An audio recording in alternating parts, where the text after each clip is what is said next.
Bonjour à tous, je me réjouis de nouveau d'être parmi vous avec cette manne fraîche à nouveau.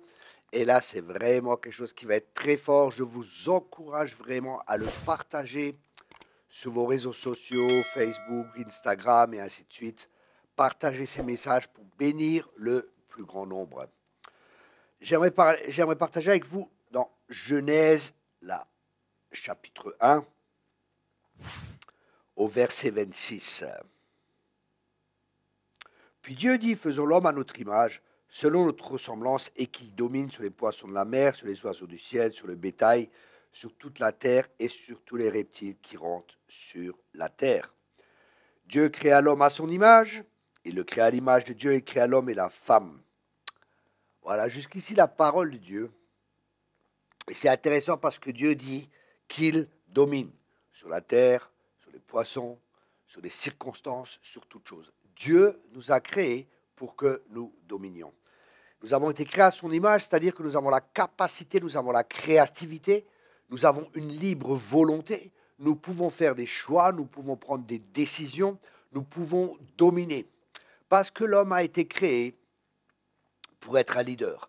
Comme Dieu est un leader, nous sommes créés à son image, nous avons été créés pour être des leaders, nous avons été créés pour être des plus que vainqueurs. Malheureusement, pas beaucoup de chrétiens vivent dans cette dimension. Ils n'ont pas appris à vivre par l'esprit et à permettre à leur esprit de dominer, à leur esprit de régner, parce que la Bible a dit que nous régnons avec Christ.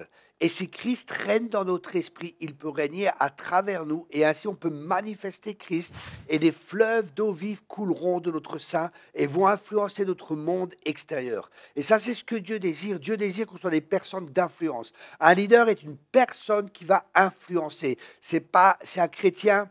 Il y a deux sortes de chrétiens, les thermomètres et les thermostats. Les thermostats, c'est ceux qui donnent la température. Les thermomètres, c'est ceux qui sont influencés par l'extérieur. Sommes-nous des influenceurs ou sommes-nous influencés? Ça, c'est vraiment la question qui est importante. Vous savez, quand l'homme ne domine pas, par exemple, quand il a des dettes, quand il est malade, tout ça, et qu'il n'est pas dans une situation où il domine, il peut y avoir la dépression, il peut y avoir plein de problèmes qui viennent.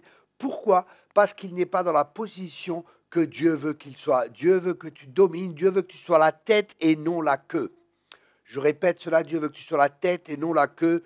Dieu veut que tu sois béni à ton arrivée, Dieu veut que tu sois béni à ta sortie. Enfin, vous connaissez tous les bénédictions et les malédictions, et Dieu veut qu'on soit béni. Il nous a bénis, il nous a ordonné de dominer au milieu de nos ennemis. Dieu ne veut pas que tu sois dominé, Dieu veut que tu domines. Pas sur ta femme, pas sur ton mari, pas sur les personnes, mais sur tes circonstances.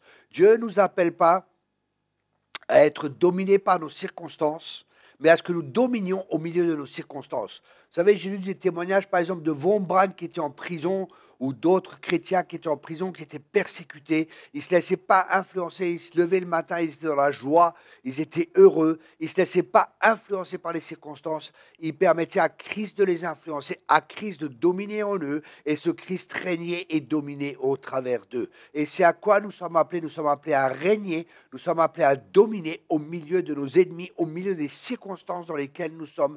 Malheureusement, comme je l'ai dit, je ne rencontre pas trop de chrétiens qui vivent dans cette dimension. C'est pour ça, il y a quelques années aussi, le Seigneur m'a demandé de créer une école biblique par correspondance.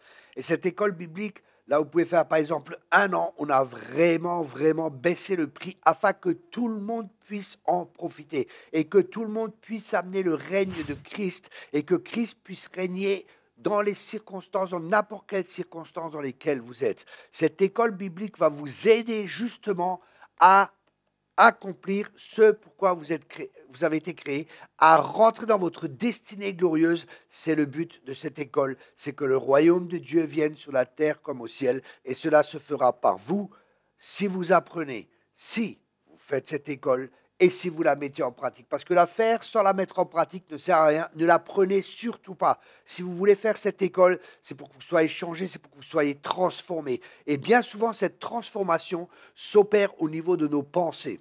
Je vais vous donner un exemple qui m'a fortement parlé. Je lisais un livre, justement, un homme était en Afrique, il était assis avec un papa et il discutait. Et justement, Cette personne disait, un jour, il était là en tant que berger, et il avait tous ces brebis qui étaient là, tous les moutons qui étaient là, et il a entendu un bruit, oh, un peu plus loin, alors il s'approche, et il voit un jeune lionceau qui est là. Il dit, bon, je vais enlever mes brebis et mes moutons, si jamais les lions y viennent, ça peut être dangereux.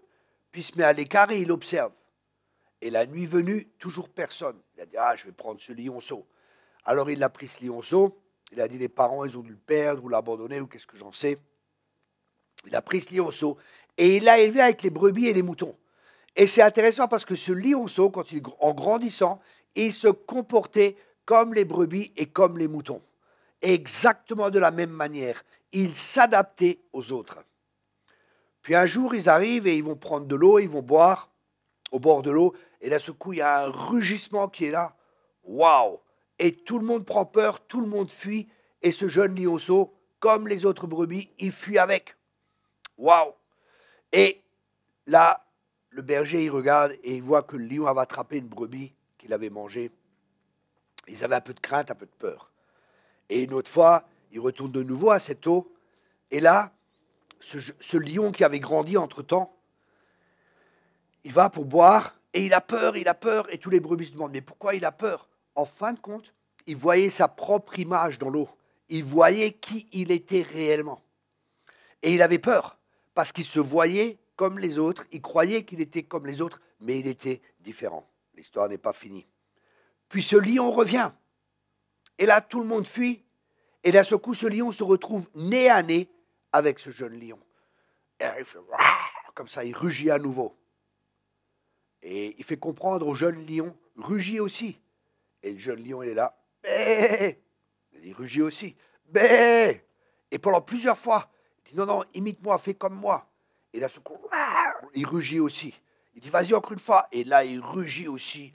Un cri dans la savane. Waouh, le lion. Et là, le lion part doucement et il se retourne, il le regarde. Et il dit, viens. Et l'autre, il est tiraillé.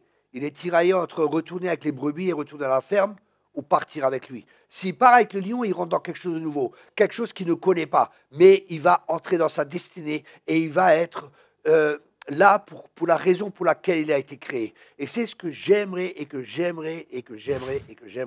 vous fassiez cette école, parce qu'il y a tellement de vies transformées. Il y a tellement de témoignages de personnes qui étaient des brebis alors qu'ils étaient des lions et qui maintenant sont des lions parce qu'ils ont compris pourquoi ils ont été créés. Ils ont compris leur vraie identité. Vous voyez, quand ce lion se regarde dans le miroir, ce miroir de la parole de Dieu va nous révéler que nous sommes réellement des lions. Mais comme il ne le comprenait pas, comme il ne le savait pas, il s'identifiait au regard des autres et il croyait qu'il était comme les autres, parce que l'homme est tel que sont les pensées de son cœur. Bien-aimés, je vous encourage encore une fois, et j'insiste vraiment, parce que je sais que ça va avoir une importance capitale pour votre vie.